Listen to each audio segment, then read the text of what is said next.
Bismillah. Assalamualaikum warahmatullahi wabarakatuh. Alhamdulillah. Wassalatu wassalamu ala rasulillah ya mabad. Apa kabar anak-anak Ustaz? Ustaz harapkan untuk semua dalam keadaan sehat, selalu dalam lindungan Allah Subhanahu wa taala, dan tetap semangat dalam mengikuti pembelajaran kita ini. Baiklah anak-anak Ustaz, terkhusus kelas 12, Ustadz ingatkan kepada antum semua ya, kebetulan hari ini kita semua mengikuti pembelajaran secara daring. Jadi melalui video ini Ustadz ingatkan kembali kepada antum untuk mengumpulkan tugas-tugas praktek antum ya, yang nantinya akan Ustadz jadikan sebagai nilai ujian tengah semester ya, merupakan penilaian yang belum anak-anak Ustadz harapkan segera kumpulkan. Hari ini Ustadz tunggu ya. Baiklah, insyaallah kita akan melanjutkan pembelajaran kita mengenai produk jasa profesi dan profesionalisme ya. Jadi anak-anak Ustadz, hari ini kita masuk ke media promosi ya. Jadi media promosi adalah satu kegiatan komunikasi bidang pemasaran yang dilaksanakan oleh produsen kepada konsumen. Nah, kita tentunya sering mendengar ya anak-anak Ustadz mengenai kata-kata promosi ya, promosi ya. Jadi di sini anak-anak Ustadz sudah paham ya mengenai promosi itu apa ya. Jadi adalah suatu pemasaran tentunya ya, yang dilaksanakan oleh produsen, kegiatan kepada konsumen untuk menyebarkan informasi ya, mempengaruhi dan mengingatkan pasar sasaran atas produk yang ditawarkan guna mendorong konsumen untuk melakukan pembelian ulang dan mencoba produk baru. Tentunya kita banyak sekali ya menemukan ya gaya-gaya atau bentuk-bentuk promosi ya dalam suatu usaha ya. Bisa banyak sekali ya, apalagi di era sekarang ini ya, di era dimana kita dengan mudah ya mendapatkan informasi-informasi ya melalui media sosial ya, melalui internet ya. Jadi adapun tujuan promosi adalah penjualan untuk meningkatkan permintaan konsumen dari konsumen, kinerja perusahaan, dan mendukung serta mengkoordinasi kegiatan personal selling atau dan iklan. Media promosi adalah sarana untuk terjadinya promosi. Ini sebagai contoh anak-anak Ustadz, media promosi secara online ya. Nah, kalau dulu mungkin waktu buku ini dicetak ya, masa-masanya masih zamannya Facebook ya anak-anak Ustadz ya. Nah, di sini mungkin media promosinya Facebook. Tapi sekarang sudah banyak ya anak-anak Ustadz, tentunya antum juga sudah memahami ya bagaimana seluk-beluk media online ya, ataupun antum sudah menjadi praktisi mungkin ya, ada namanya Instagram ya, ada lagi melalui aplikasi-aplikasi yang lain. Tentunya hal ini sangat memudahkan kita ya dalam mempromosikan usaha. Yang kedua adalah macam-macam media promosi ya. Media promosi marak saat ini adalah media online ya. Jadi media promosi untuk produk jasa profesi dan profesionalisme juga semakin banyak pilihan untuk memasarkannya.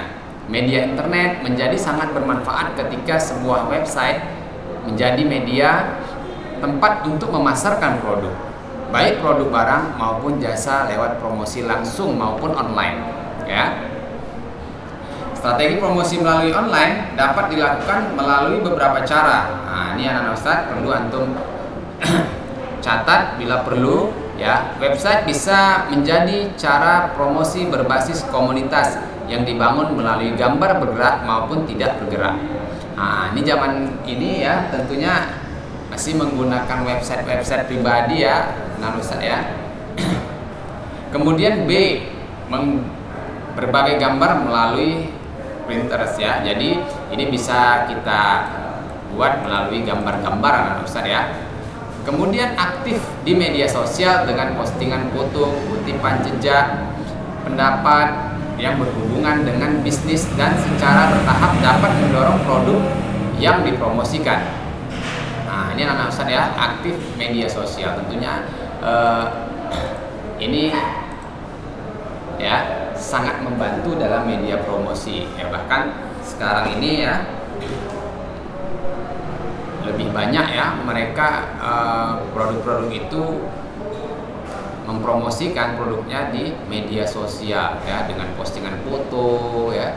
Makanya banyak sekali sekarang anak-anak Ustadz orang-orang yang ya suka berfoto berlebih-lebihan mungkin ya. Mungkin dia mempromosikan bukan cuman produknya aja, mungkin dia mempromosikan dirinya sendiri juga ya. Ya, membuat blog tentang produk yang dipromosikan yang langsung ya, link ke Facebook atau Twitter, jaringan sesama bisnis, menggunakan iklan, menulis di media online lain. Ya, jadi seperti itu anak-anak Ustadz ya. Tentunya hal-hal ini sudah tak asing lagi bagi anak-anak Ustadz yang hidup di zaman ini ya. Yang antum sejak lahir sudah mengenal dengan media sosial. Kemudian yang ketiga adalah media promosi usaha jasa profesi dan profesionalisme. Jadi media promosi produk jasa profesi dapat dilakukan melalui iklan pada media cetak, radio, televisi, brosur, poster dengan tujuan untuk memberikan informasi utama dan daya tarik melalui teks, gambar diam, gambar bergerak, dan suara. Promosi produk juga dapat dilakukan melalui kegiatan pameran atau presentasi untuk memperlihatkan contoh produk dan menjelaskan produk yang dipromosikan. Ya, ini anak-anak Ustadz ya, media promosi melalui iklan ya pada media cetak. Ya. Ini sekarang masih ada ya anak-anak Ustadz ya, radio, televisi, brosur. Tapi menurut Ustadz ya, bahwa media promosi ini ya kurang begitu efektif saat ini ya. Tentunya dengan media online ini ya, kita bisa ya, lebih mendapatkan ya,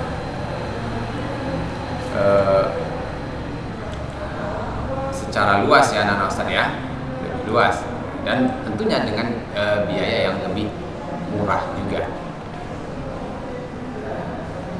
Ini anak Ustadz ada tugas ya, tentunya ini antum bisa diskusikan ya, media promosi apa saja yang sesuai untuk pasar sasaran produk profesi dan profesionalisme yang dibuat, fungsi yang belum dimunculkan dalam desain promosi, buatlah rancangan produk jasa profesi yang telah disepakati.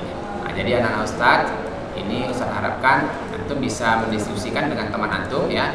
Kalau antum anak pondok, antum bisa berkelompok dengan teman-teman antum satu pondok ya, untuk mempromosikan, mendiskusikan tentang media promosi ya.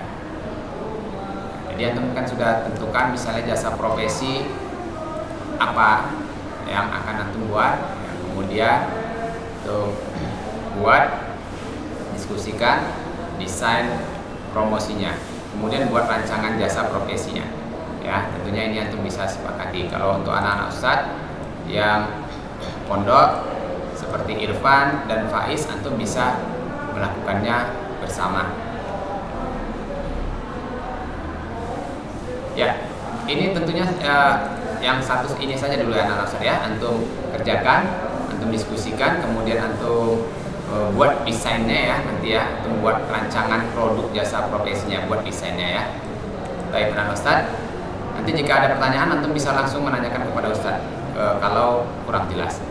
Kemudian berikutnya adalah penjualan produk jasa dengan sistem konsinyasi. Nah ini sistem konsinyasi, ini penting anak-anak Ustadz pahami jika antum nanti ingin membuat sebuah usaha atau kerjasama ya anak-anak Ustadz ya. Nah, jadi pengertian sistem konsinyasi ya, penjualan dengan sistem konsinyasi adalah penjualan dengan cara menitipkan produk kepada pihak lain untuk dijualkan dengan harga jual dan persyaratan sesuai dengan perjanjian antara pemilik produk dan penjual. Perjanjian konsinyasi berisi mengenai hak dan kewajiban kedua belah pihak. Ini sering terjadi anak-anak Ustaz ya. Tapi kita tidak sadari bahwa ini yang disebut dengan konsinyasi. Misalnya ada satu orang ya, penjual ya, yang menitipkan produknya ke sebuah warung misalnya ya. Sebuah warung. Misalnya Faiz memiliki dagangan ya, produk, kemudian dititipkan di warungnya si Irfan ya, jadi dengan sistem perjanjian ya, persyaratan harga yang sudah diberikan Faiz kepada Irfan ya, jadi Irfan bisa ya menjual harga produk lebih tinggi dari harga yang dititipkan oleh si Faiz. Jadi sistem konsinyasi anak-anak Ustaz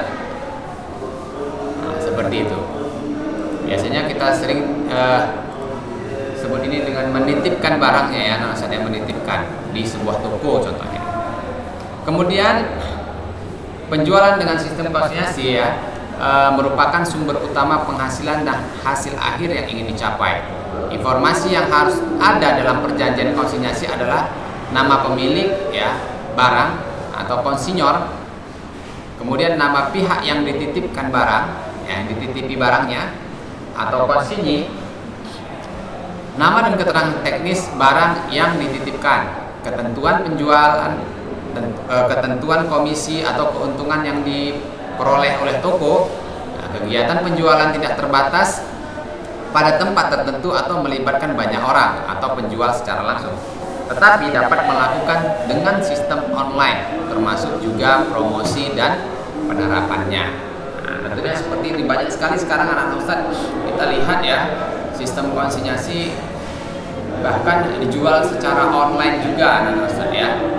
Antum tidak memiliki barangnya,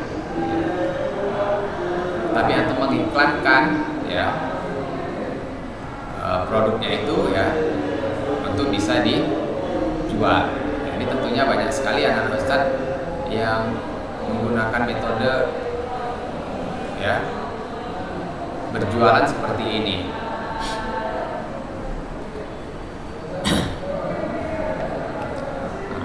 Kira-kira ini sampai sini anak-anak Ustaz sudah memahami. Ya, insyaallah antum memahami ya. Tentunya kalau ini bisa kita praktekkan itu lebih tepat lagi ya anak Ustaz, lebih mendalam lagi ya.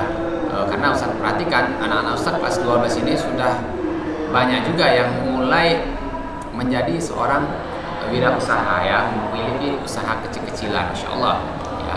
Tentunya hal ini bisa antum mulai ya, dengan kalau memang antum tidak memiliki modal contohnya, tapi antum memiliki ya keinginan untuk berusaha ya, antum bisa menggunakan dengan sistem konsinyasi ini ya. Antum bisa mengambil barang dari orang lain ya, kemudian antum jualkan dengan harga yang sudah ditentukan. Tentunya setelah ada keuntungannya anak Ustaz ya, selisih harga dari yang pemilik barang.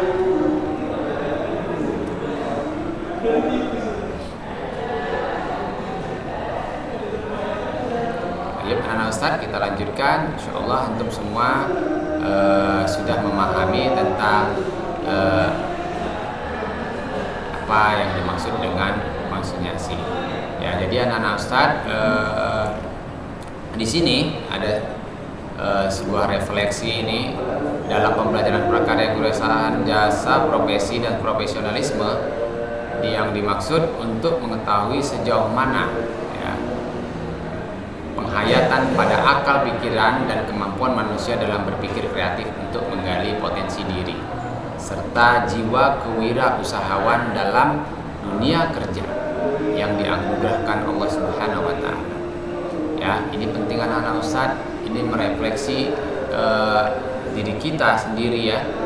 Sejauh mana kita dapat mampu berpikir kreatif untuk menggali potensi diri kita serta jiwa kewirausahawan. Ya, tentunya anak-anak Ustadz ya, wirausaha ini adalah satu solusi ya dalam mencari sebuah pekerjaan juga anak-anak Ustadz ya. Tentunya penting perilaku jujur, percaya diri dan mandiri serta sikap bekerja sama, gotong royong dan bertoleransi, disiplin, bertanggung jawab, kreatif dan inovatif dalam perencanaan masa depan untuk membangun semangat etos kerja. Anak-anak Ustadz ya, apapun profesi kita, tentunya perilaku jujur ini sangat penting anak-anak Ustadz. Apalagi bagi anak-anak Ustadz yang sudah banyak mengenal sunnah ya, tentunya perilaku jujur inilah yang harus kita pegang agar bisa menyelamatkan kita ya anak-anak Ustadz ya. Apalagi kita dalam sistem konsinyasi ya atau berdagang, penting kita berlaku jujur karena kepercayaan seseorang itu ya dititipkan kepada kita. Jadi merencanakan profesi berdasarkan identifikasi potensi diri, kebutuhan pasar, kompetensi sebagai sumber daya, teknologi, dan jenjang pendidikan yang ditempuh. Mempresentasikan perencanaan masa depan dengan perilaku jujur dan percaya diri. Menyajikan simulasi perencanaan masa depan dengan memilih pilihan profesi berdasarkan analisis pengelolaan sumber daya yang ada dan kebutuhan. Ya, kebutuhan pasar kerja di lingkup sekitar nasional, regional maupun internasional. Nah, ini anak-anak Ustadz ya. Nah, di sini antum renungkan dan tuliskan pada selembar kertas manfaat yang ada yang antum peroleh setelah mempelajari produk jasa, profesi dan profesionalisme berdasarkan beberapa hal berikut. Yang pertama, kendala atau permasalahan dalam menggali atau mengenali potensi diri. Ya, kemudian kendala apa atau permasalahan yang antum hadapi ketika membuat perencanaan masa depan terkait jasa, profesi dan profesionalisme. Kemudian yang ketiga adalah kendala atau permasalahan dalam membuat pilihan karir. Keempat, kendala atau permasalahan dalam merencanakan mengembangkan karir. Dan kelima, kendala selain yang disebut di atas. Tentunya anak-anak Ustadz, bagi anak-anak Ustadz di kelas 12 sudah bisa ya menentukan ke arah mana antum akan ya, atau pilihan antum dalam berkarir nantinya ya. Sehingga anak-anak Ustadz tidak lagi bingung setelah tamat dari sekolah. Tentunya antum mengenali potensi diri antum. Ini sering Ustadz tanyakan kepada antum ya, kira-kira antum itu lebih condong kemana ya. Juga Ustadz pernah tanyakan apa yang antum suka ya. Bisa antum gali dari sesuatu yang antum suka. Baiklah anak Ustadz, ini mengenai materi kita tentang jasa, profesi dan profesionalisme. Ya, tentunya dari sini materi ini anak-anak Ustadz bisa melihat, ya, bisa menggali potensi diri anak-anak Ustadz, dan Ustadz harapkan antum juga bisa mempraktekkan ya, hal-hal yang ada pada pelajaran ini sehingga bisa lebih bermanfaat.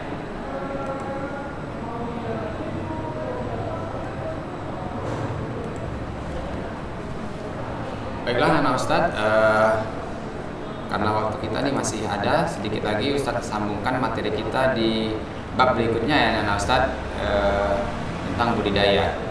Nah, jadi setelah kita mempelajari tentang jasa, profesi dan profesionalisme, ya di sini kita akan mempelajari materi tentang kewirausahaan pada produk budidaya unggas petelur ya nah Ustaz. Jadi tentunya ini juga menjadi sebuah pilihan bagi kita ya. Kita bisa banyak memahami tentang berbagai macam wirausaha ya, dari jasa tadi yang di bab sebelumnya, kemudian kita masuk ke peternakan ya atau budidaya hewan unggas petelur. Tentunya anak-anak Ustadz di sini pada materi ini kita akan membahas tentang perencanaan usaha budidaya unggas petelur ya. Jadi kemudian perancangan dan kegiatan budidaya unggas petelur, perhitungan harga jual produk budidaya unggas, kemudian media promosi seperti yang kita tadi sudah pelajari ya, media promosi anak-anak Ustadz, tetapi ini dalam bidang budidaya unggas petelur ya.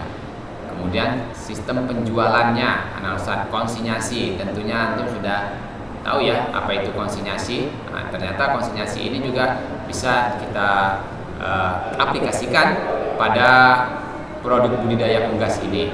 Masya Allah ya anak Ustadz ya.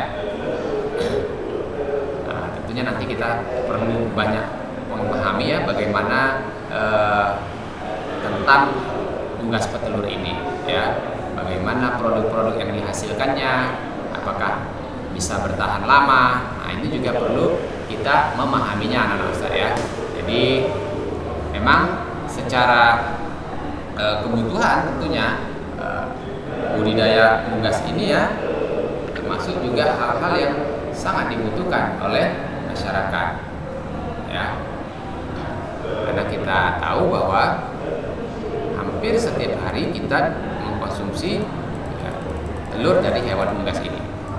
Baiklah anak Ustaz ya, tentunya jika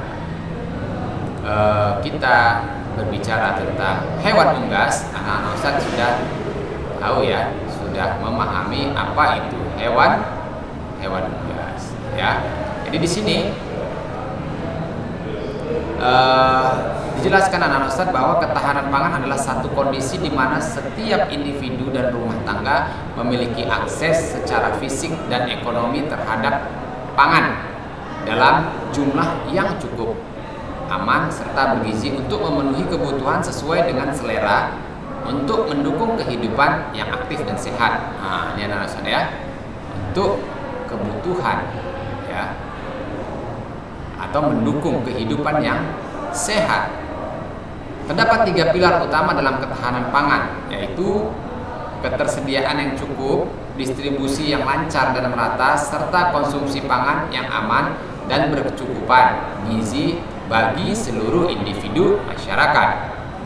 Agar dapat memenuhi kebutuhan individu atau keluarga baik secara fisik maupun ekonomi, maka proses distribusi pangan yang lancar dari produsen hingga ke konsumen menjadi persyaratan yang utama. Nah, tentunya ini juga kita sudah pernah mempelajari ya anak saya bagaimana pendistribusian ya. Kalau nggak salah Ustaz itu kita sudah belajar di kelas 10 ya, pendistribusian. Kemudian di antara 3 pilar ketahanan pangan, usaha untuk meningkatkan produksi pangan mendapat perhatian lebih banyak. Setelah dapat meningkatkan produksi pangan, maka tahap berikutnya adalah mendistribusikan pangan yang dihasilkan.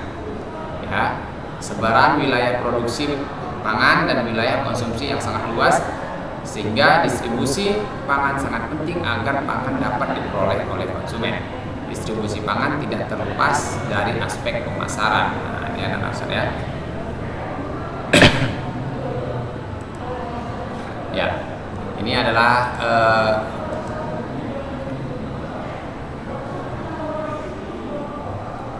materi kita yang akan kita pelajari ya mengenai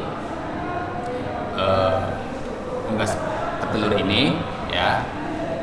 Ini sudah ada sedikit ya pemahaman tentang bagaimana ya untuk masyarakat dapat memenuhi kebutuhan hidup yang sehat ya, tentunya ini adalah salah satu ya sumber dari kebutuhan-kebutuhan ya yang dibutuhkan untuk memenuhi ya atau kecukupan serta gizi yang dibutuhkan. Ya, jadi anak-anak Ustadz ini mungkin yang akan kita pelajari pekan depan insya Allah ya tentang hewan unggas petelur. Ya, tentunya anak-anak Ustadz ini mungkin ada di antara anak-anak Ustadz yang mungkin orang tuanya sudah menjadi atau peternak ya hewan unggas ya. Insya Allah pekan depan kita akan lanjutkan anak-anak Ustadz mengenai materi ini ya, jangan lupa untuk segera mengumpulkan tugas-tugas kita. Dan tugas hari ini ya Ustadz ingin tahu antum mengikuti video pembelajaran ini dengan antum mengumpulkan tugasnya ya. Jika ada nanti pertanyaan ataupun ya yang ingin antum tanyakan kepada Ustadz, silahkan langsung menghubungi Ustadz. Baiklah anak Ustadz, saya cukupkan pembelajaran kita sampai di sini. Mudah-mudahan apa yang Ustadz sampaikan dapat menjadi ilmu yang bermanfaat dan menambah wawasan antum. Kita tutup dengan subhanakallahumma wa bihamdika asyhadu an la ilaha illa anta astaghfiruka wa atubu ilaik. Assalamualaikum warahmatullahi wabarakatuh.